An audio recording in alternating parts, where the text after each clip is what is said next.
परीक्षा आपकी, सफलता आपकी, तैयारी सबकी।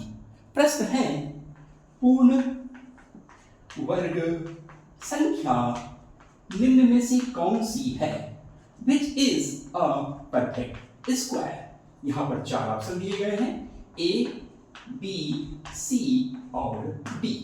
आपको बताना है इन चारों ऑप्शन जो मैं लिखने वाला हूं, इनमें पूर्ण वर्ग संख्या कौन सी है? Which is a perfect square. चलिए, आपको तो मालूम होगा वैसे कि पूर्ण वर्ग संख्या किसे कहते हैं, परफेक्ट स्क्वायर नंबर क्या है।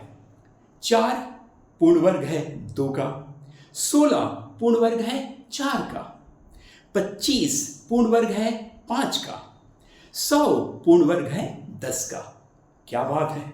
ये तो छोटी संख्याएं हैं जहां पर पूर्ण वर्ग बताना बहुत ही आसान होता है, लेकिन अगर संख्याएं बड़ी हों तो हमें कुछ तकनीक या कुछ विधि की जानकारी होनी चाहिए। बस यही तैयारी हमें करनी है। चलिए संख्याएं लिखता हूं, 144 2 शून्य 5 शून्य, फिर है 169 0 0 5 6 शून्य, फिर 139 2 4 00, फिर है 289 00 6 0 0 0।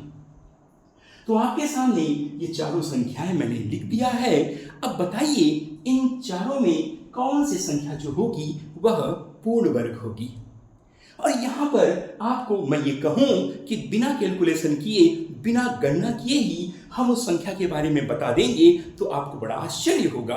और यही आश्चर्य नहीं, यही गणित है, यही जादू है मैथमेटिक्स का। अब इन चारों संख्या में मैं ये कहूं कि कौन सा है, तो इससे अच्छा हम देखते हैं कि कौन सा नहीं है। तो मैं एक क्लू देता हूं, चलिए मैं बताता हूं, ये बिल्कुल नहीं हो सकता, यानी ए पूर्ण वर्ग नहीं है। आपको ध्यान से बस अवलोकन करना है कि बड़ी ही महीन तरीके से यदि आप गौर से देखेंगे तो आपको समझ आएगा कि इसका उत्तर क्या नहीं है। क्या हो सकता है ये तो एकदम अलग बात है, पर हमें एकदम सुनिश्चित होना है कि इसका उत्तर क्या हो ही नहीं सकता। तो ए हो ही नहीं सकता, बी भी नहीं हो सकता, सी आप सोचिए, डी बिल्कुल नहीं हो सकता। मैं सी में रुक गया।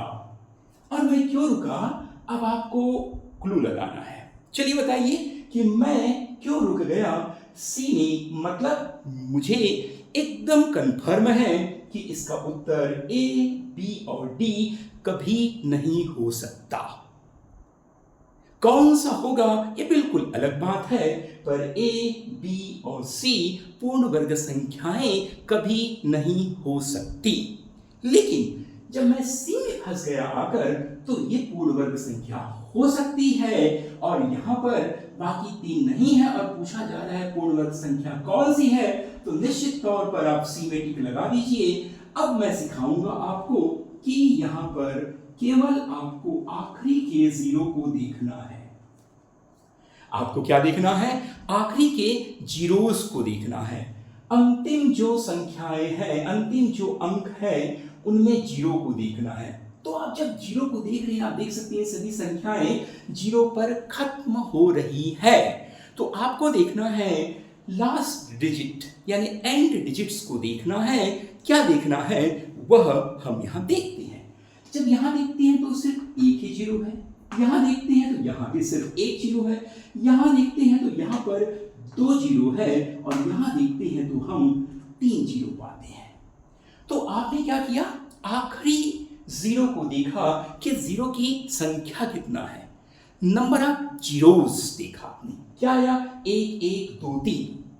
अब आप समझ लीजिए कि यहां पर ए, बी और डी उत्तर क्यों नहीं हुआ, इसका उत्तर सी ही क्यों है। इसका सिर्फ एक कारण है कि आप समझ गए होंगे, यस बिल्कुल सही जवाब। जब आखिरी में 0 की संख्या सम होती है, सम संख्या इवन होती है, इवन नंबर में होती है, जैसे 2 हो सकती है, 4 0 हो सकता है, 6 0 हो सकता है, 8 0 हो सकता है।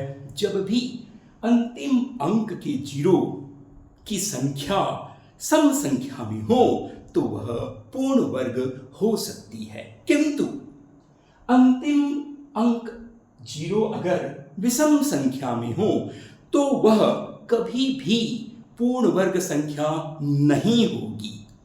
यह हो सकती है क्योंकि यहां प्रश्न में ये तीनों तो बिल्कुल नहीं है, यह कंफर्म है, तो निश्चित तौर पर जो सी है वह पूर्ण वर्ग हो सकती है और है, यह पूर्ण वर्ग है 1180 का यह पूर्ण वर्ग है। आप चाहें तो कैलकुलेट करके देख सकते हैं। पूर्ण वर्ग यानी इस संख्या का 2 बार गुणा करने पर आपको फिर से वही संख्या मिल जाएगी जो मैंने यहाँ लिखा है, यानी सी मिल जाएगी। यह मतलब यह पूर्ण वर्ग संख्या है। कैसे जाना आपने? आपने देखा कि आखिरी के यदि संख्याओं में आखिरी के अंक यदि शून्य हो तो आपको देखना है कि संख्या आखिरी के अंक के जो शून्य है वो हमेशा सम संख्या में होने चाहिए। यहाँ पर विषम संख्या, यहाँ विषम संख्या, यहाँ जो 2 है वह सम संख्या है, यहाँ पर 3 जीरो है जो विषम संख्या है। यानी आखिरी के जीरोस अगर विषम संख्या में हो तो वो कभी भी क्या नहीं हो सकते? पूर्ण वर्ग संख्या नहीं हो सकती। इसलिए जो उत्तर होगा यह होगा जो कि आपको मैंने बताया।